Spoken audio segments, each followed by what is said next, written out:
Será que a matemática, com seus números e suas contas, vive presa dentro da escola? Aí uma criança poderia perguntar assim: então, o que os números ficam fazendo quando não tem ninguém na escola? Brincando de 1, 2, feijão com arroz na cozinha? Fazendo brincadeiras a 3x4 pelos corredores? Ou quem sabe, correndo a 1000 pelos pátios?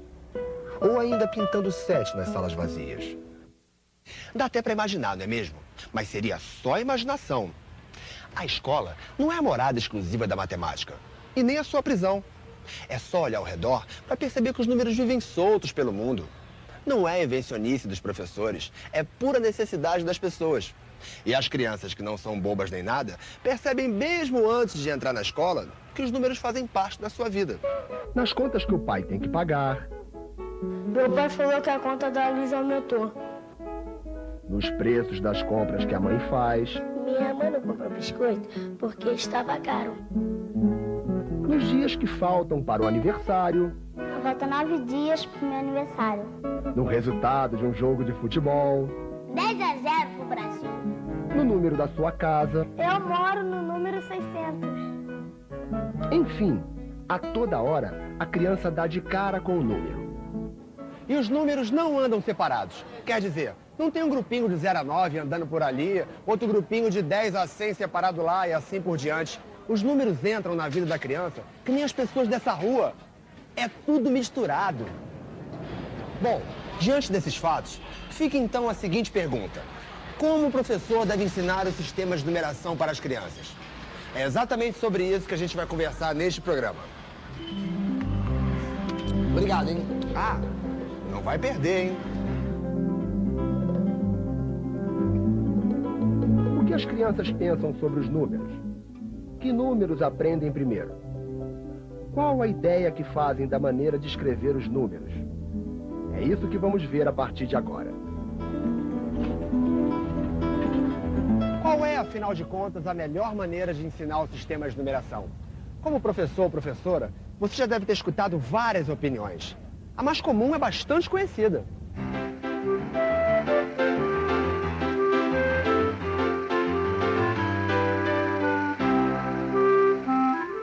No meu tempo, tudo era ensinado de forma bem separadinha. Na pré-escola, a gente aprendia os numerais de 0 a 9. Na primeira série, até o número 100. Na segunda série, até o número 1000 e assim por diante. Era tudo bem compartimentado. Ora, esse jeito fragmentado de ensinar, partindo do sistema de numeração em pedaços, não parece ser o melhor caminho. Isso porque não leva em conta duas coisas super importantes que a gente acabou de ver. Primeiro, os números não são prisioneiros da escola. Eles estão sempre soltos no dia a dia das crianças. Segundo, os números se apresentam para as crianças de forma misturada e não em grupinhos separados de 0 a 9, de 10 a 100 e assim por diante. Ah, e como bichinho inteligente que é, a criança já começa a maquinar na sua pequena cabeça um monte de ideias sobre o mundo dos números, antes mesmo de entrar na escola. E você pode perceber algumas dessas ideias através de uma atividade muito simples. O jogo de batalha.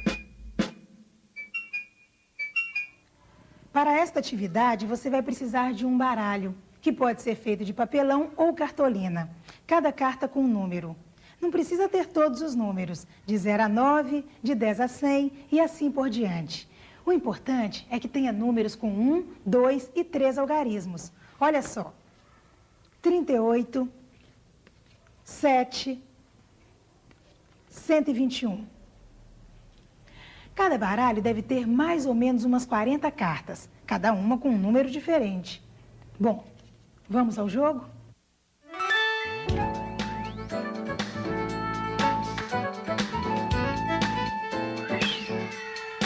Faça e aconteça. Pessoal, a gente vai começar uma atividade agora que é um jogo novo. Chama-se o Jogo da Batalha. As cartas são distribuídas aos jogadores, de preferência pequenos grupos de 2, 3 ou 4 crianças. Sem olhar as cartas, cada um fica com sua pilha, virada para baixo. Aí, ao mesmo tempo, cada um vira a carta que está em cima e discutem entre si para ver qual é a maior.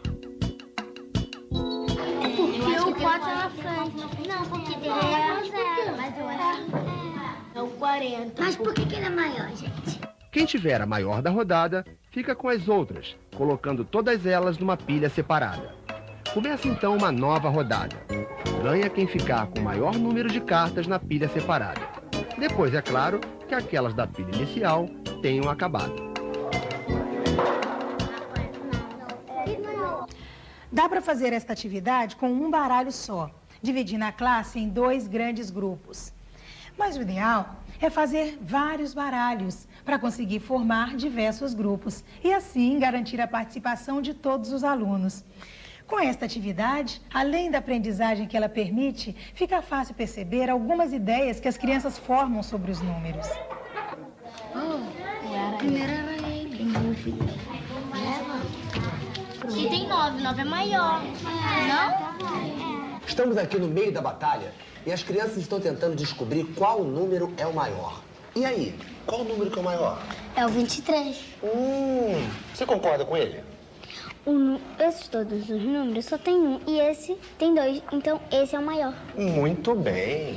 Bom, detalhe, eles ainda não sabem que esse número representa o 23. Mas eles sabem que esse número é maior do que esse. Que número é esse, gente? Sim! Essa é uma das primeiras ideias que surge na cabeça da criança na hora de comparar 2 números, quando ela não conhece o nome deles. Quanto maior a quantidade de algarismos em um número, maior é o número. Atenção, temos outras notícias da linha de frente da batalha. Agora a decisão está entre estes 2 números que possuem o mesmo número de algarismos. E aí, Paula, já decidiu qual deles é o maior? Esses aqui não são, eu estou em dúvida do 4 e do 9, porque o 9 é maior do que o 4. Muito bem. Você entendeu a conclusão dela? Ela acha que o 29 é maior do que o 64 porque o 9 do 29 é maior do que o 4 do 64. O último número é maior. Na hora de comparar números com a mesma quantidade de algarismos, como o 29 e o 64, muitas crianças olham apenas para o último algarismo de cada número. Neste raciocínio, muitas crianças ainda estão preocupadas apenas com o valor absoluto de cada um dos algarismos. Então, Nádia, me diz aí, qual número você acha que é o maior? Eu acho que é esse. Por que você acha que é esse? Porque o primeiro que manda e 4 é maior do que 2. E então? Então eu acho que esse é o maior. Como é que é essa história aí, professora? Esse tipo de raciocínio mostra que a criança já percebeu que a posição que o algarismo ocupa é importante no nosso sistema de numeração.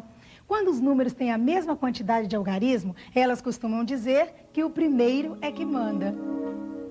Os 2 têm o mesmo número, só que esse daqui, o 2 está na frente. E ali, o 2 está atrás. O maior é o que está na frente, então aquele dali é o maior. Este argumento mostra que essas crianças já deram um salto de conhecimento. Elas descobriram que, apesar de ser sempre o mesmo, o valor que um algarismo representa depende do lugar que ele ocupa em relação aos outros algarismos do número. É o chamado valor posicional. Mas não se esqueça, essas ideias vão sendo construídas pelas crianças conforme elas vão sendo solicitadas. Não é uma coisa que vem pronta. Você deve ajudar a criança a chegar lá. O jogo da batalha já acabou. A atividade agora é outra. Eu pedi para que eles escrevessem o maior número que conseguissem.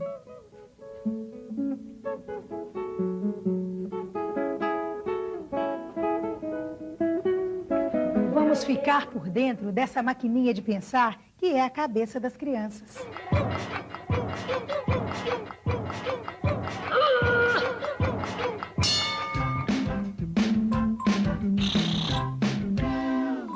Eu acho que eu ganhei. Eu fiz mais 100.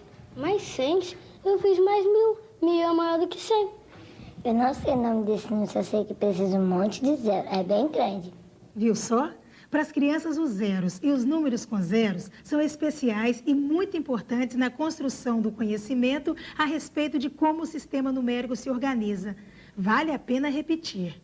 Para as crianças, os números com zero são números especiais e ajudam a entender a organização do sistema numérico. Vamos continuar tentando entender o que se passa nessas maquininhas de pensar. A professora pediu para o Juca escrever um determinado número na lousa. Juca, que número é esse que você escreveu? 725. Olha só que interessante. O Juca escreveu o número exatamente como se fala. Querem ver? 725. Isso é muito comum entre as crianças. Sabe o que elas dizem? Bem, elas dizem, eu escrevo como eu falo. O nosso amigo Juca ainda vai ter que vencer alguns desafios até entender que o número 725 se escreve assim.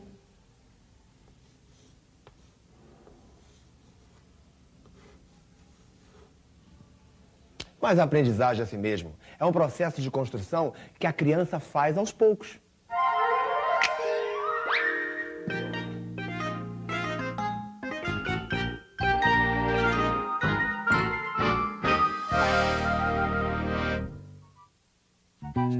Quanto mais algarismos, maior o número. O último número é o maior. O primeiro é que manda. Os números com zeros eu escrevo como falo. Essas e outras ideias que as crianças formam sobre o mundo dos números mostram que as crianças produzem e interpretam escritas convencionais muito antes de poder justificá-las. Ou seja, elas têm as suas próprias teorias. E isso é muito compreensível. Elas usam vários tipos de números no seu dia a dia. E é normal que tenham suas próprias ideias sobre estes números.